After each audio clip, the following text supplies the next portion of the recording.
শীতের শেষে খানিকটা গরমের টান ধরেছে। সূর্যমামাও নিজের আলসেমও বাদ দিয়েছে। এখন সকাল সকাল সূর্যমামার দেখা পাওয়া যায়। শীতের শেষে আগমন ঘটে সরস্বতী মায়ের। প্রতি বছরের ন্যায় এবারও অঙ্কিতাদের স্কুলে সরস্বতী পুজো। তাই অঙ্কিতা সকালে স্নান সেরে এসে ওর মাকে বলছে, ও মা, ওখানে কি করছো? এই তো মা, সরস্বতী মায়ের জন্য ফুল তুলছি। তোমাকে আর বাবাকে সেই কখন থেকে ডাকতেছি, শোনো না। আমাক বাবাও ভালোবাসে না, মাও ভালোবাসে না। শোনো মেয়ের কথা, আমরা নাকি ওকে কেউ ভালোবাসি না, পাগলি কোথাকার। তা হ্যাঁ রে, তোকে ভালো না বাসলে তোর জন্য যে chocolate, chips, I candy, biscuit আনি, সেগুলো কোত্থেকে আসে? তোমার থাকে আমার আম্মু ছোট বাবায় আমাকে অনেক ভালোবাসে, মেলা কিছু কিনে দেয়। হয়েছে হয়েছে, বাবা মায়ের গ্লানি গাবা। এখন তাড়াতাড়ি স্কুলে চলো, কিছুক্ষণের মধ্যেই পুজো আরম্ভ হবে। তোমার জন্যই তো দেরি হয়ে গেল। স্কুলের দিদিমণি আমাকে আরো সকাল সকাল ডাকছিল। তুমিই তো আমাকে সকালে ঘুম থেকে ডেকে দাওনি। মা বাবা, তাড়াতাড়ি চলো। অঙ্কিতা মা, সরস্বতী মায়ের কাছে কেউ যদি মন থেকে কিছু চায়, মা তাকে নিরাশ করেন না। মা যার সহায় হন, তার কোনো কিছুর কমতি থাকে না। সে বিদ্যা, বুদ্ধি, জ্ঞান সব লাভ করে। বুঝতে পেরেছি বাবা। বাবা মা, ওই দেখো, আমার বন্ধুরা সরস্বতী মায়ের মূর্তি নিয়ে আসছে ভ্যানে করে। আজকে অনেক মজা হবে, কারণ গত বছরের চেয়ে আমি এবছর অনেকটা বড় হয়েছি, সেজন্য এবছর মজাটাও অনেক বেশি।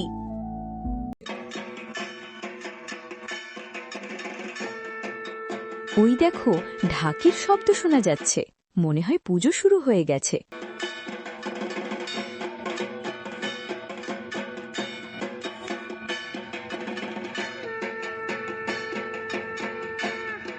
সবাই আমার সঙ্গে মায়ের প্রণাম মন্ত্র বলো।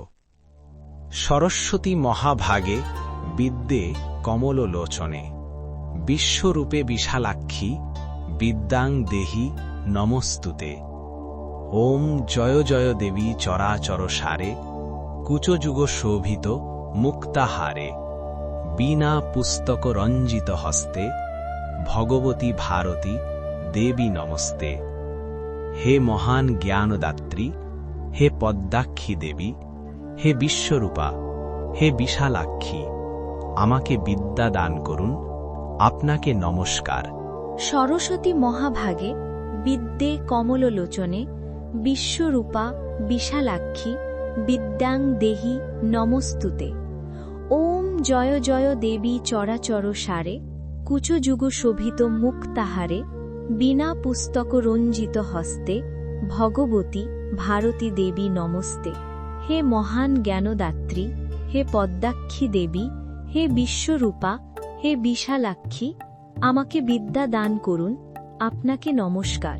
হে মাতা সরস্বতী, তুমি আমাদের সকলের উপর কৃপা করো মা, যাতে আমিও আমার বন্ধুরা জীবনে ভালো কিছু করতে পারি।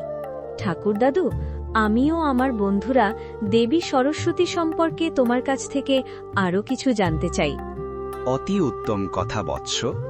তাহলে শোনো, দেবী সরস্বতী হলেন হিন্দু ধর্মের জ্ঞান, বিদ্যা, শিল্পকলা, সঙ্গীত, ভাষা ও প্রজ্ঞার দেবী, যিনি প্রায়শই বীণা হাতে রাজহাঁস বা ময়ূরের ওপর উপবিষ্ট এবং শ্বেত বসন পরিহিত অবস্থায় চিত্রিত হন। তিনি ব্রহ্মার স্ত্রী এবং মাঘ মাসের শুক্লপক্ষের পঞ্চমী তিথিতে, বসন্ত পঞ্চমী, তার পূজা করা হয়। তার বাহন হল রাজহাঁস বা ময়ূর, যা শুদ্ধতা ও জ্ঞানের প্রতীক। মাঘ মাসের শুক্লপক্ষের পঞ্চমী তিথিতে, যা বসন্ত পঞ্চমী নামে পরিচিত, সরস্বতী পূজা অনুষ্ঠিত হয়। এই দিনে শিশুদের হাতে খড়ি দেওয়া হয়। সরস্বতী শুধু হিন্দু ধর্মেই নয়, জৈন ও বৌদ্ধ ধর্মাবলম্বীদের কাছেও পূজিত হন।